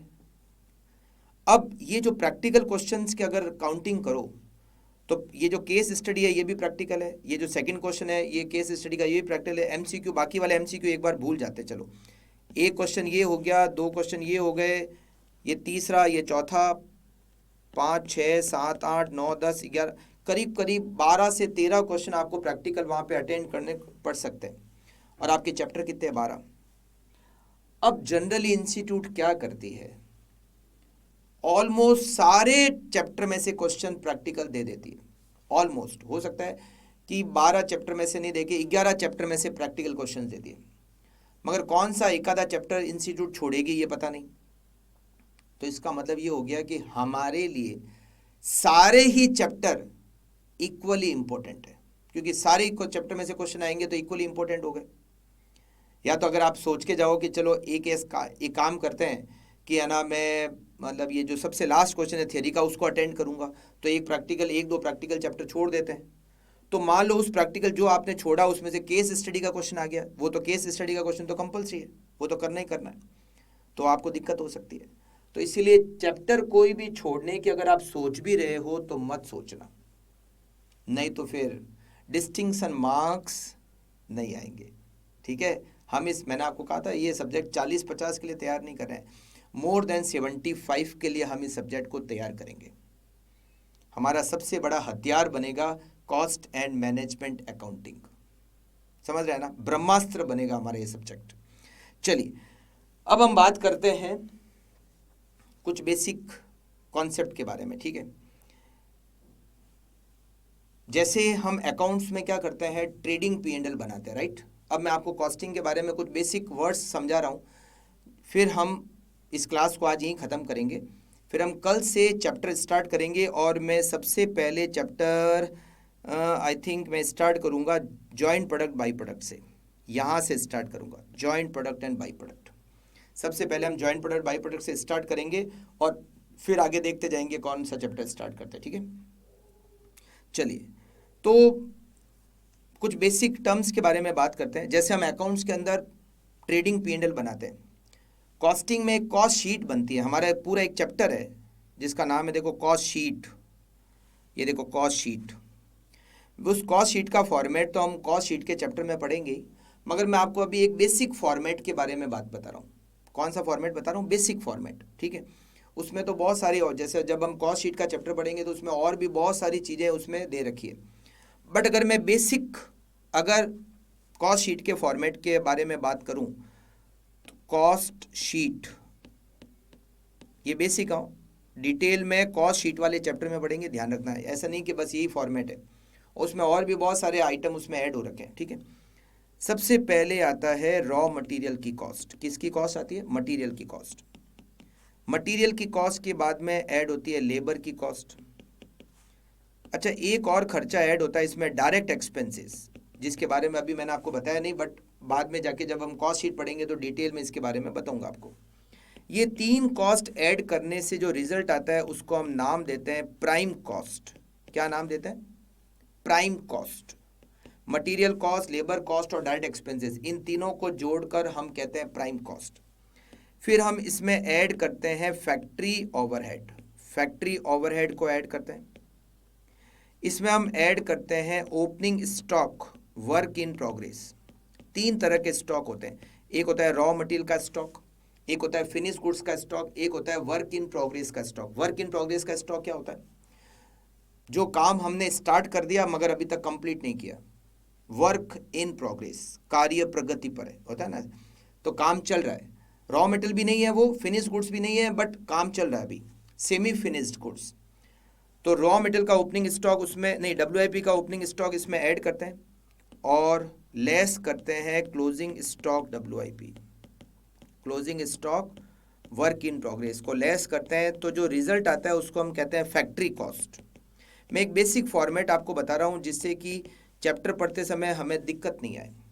फैक्ट्री कॉस्ट, इसके बाद में इसमें ऐड होती है एडमिनिस्ट्रेटिव ओवरहेड। इसमें हम क्या ऐड करते हैं? एडमिनिस्ट्रेटिव ओवरहेड ऐड करते हैं। नहीं, अभी आप ये ऐड मत, अभी आप लिखना मत इसको। तो जो रिजल्ट आता है उसको, वो सिलेबस लिख लिया ना आपने? हाँ ठीक है। कॉस्ट ऑफ प्रोडक्शन, इसको क्या कहते हैं हम? Cost of production. इसमें हम ऐड करते हैं opening stock finish goods, finish goods का ओपनिंग स्टॉक ऐड करते हैं और closing stock finish goods less करते हैं। क्लोजिंग स्टॉक फिनिश गुड्स को लेस करते हैं, तो रिजल्ट आता है cost of goods sold. Cost of goods sold. सबसे पहले चैप्टर में आपको कॉस्ट शीट इसलिए नहीं पढ़ा रहा हूँ क्योंकि उसमें बहुत सारे टर्म्स ऐसे आएंगे जो हम मटेरियल, लेबर, ओवरहेड इनमें समझेंगे, तो इसीलिए कॉस्ट शीट का चैप्टर हम बाद में करेंगे, मगर एक बेसिक कॉस्ट शीट का फॉर्मेट आपको बता रहा हूँ जिससे कि किसी चैप्टर में अगर कोई रेफरेंस आ जाए तो आपको पता रहे। कॉस्ट ऑफ गुड्स सोल्ड के बाद इसमें ऐड करते हैं सेलिंग एंड डिस्ट्रीब्यूशन ओवरहेड, तभी आती है कॉस्ट ऑफ सेल्स या टोटल कॉस्ट कह सकते हो, कॉस्ट ऑफ सेल्स या टोटल कॉस्ट। फिर अगर मैं इसमें सेल्स लिखूं तो डिफरेंस आएगा प्रॉफिट या लॉस, प्रॉफिट या लॉस। ये एक सिंपल सा फॉर्मेट है, इसमें बहुत सारी चीज़ें और आएगी, बहुत सारी चीज़ें ऐड होगी, बहुत सारी चीज़ें लेस होगी, बट वो कॉस्ट शीट के फॉर्मेट में पढ़ेंगे। एक बार बेसिक समझने के लिए मैंने आपको बताया, रॉ मटेरियल, लेबर और डायरेक्ट एक्सपेंसेस, इन तीनों को मिलाकर हम कहते हैं प्राइम कॉस्ट। प्राइम कॉस्ट नाम दिया प्राइम कॉस्ट। इसमें ऐड होता है फैक्ट्री ओवरहेड, ऐड होता है opening work in progress, less होता है क्लोजिंग वर्क इन प्रोग्रेस, तो हमने इसको नाम दिया है फैक्ट्री कॉस्ट, फैक्ट्री कॉस्ट। इसमें ऐड होता है एडमिनिस्ट्रेटिव ओवरहेड, तो उसको नाम दिया है cost of production. Opening finish goods add होता है, closing stock finish goods less होता है, तो हम इसको कहते हैं कॉस्ट ऑफ गुड्स सोल्ड। और फिर इसमें जब selling and distribution overhead add होता है तब आती है टोटल कॉस्ट, और सेल्स से हमें प्रॉफिट या लॉस मिल सकता है। ठीक है, एक्सपेंसेस को हम एक और तरीके से भी क्लासिफाई कर सकते हैं। एक होता है वेरिएबल कॉस्ट, वेरिएबल कॉस्ट, एक होता है फिक्स कॉस्ट, और एक होता है सेमी वेरिएबल कॉस्ट। वैसे आगे चैप्टर में हम डिटेल में इसके बारे में पढ़ेंगे। वेरिएबल कॉस्ट वो खर्चे होते हैं जो आउटपुट के सेम प्रपोर्शन में चेंज होते हैं, मतलब जैसे जैसे आउटपुट चेंज होता है वैसे वैसे खर्चा भी चेंज होता है, उसको कहते हैं वेरिएबल कॉस्ट। जैसे मटेरियल का खर्चा, जितना आउटपुट बनेगा उतना लगेगा, आउटपुट कम बना तो खर्चा भी कम, आउटपुट ज़्यादा बना तो खर्चा भी ज़्यादा।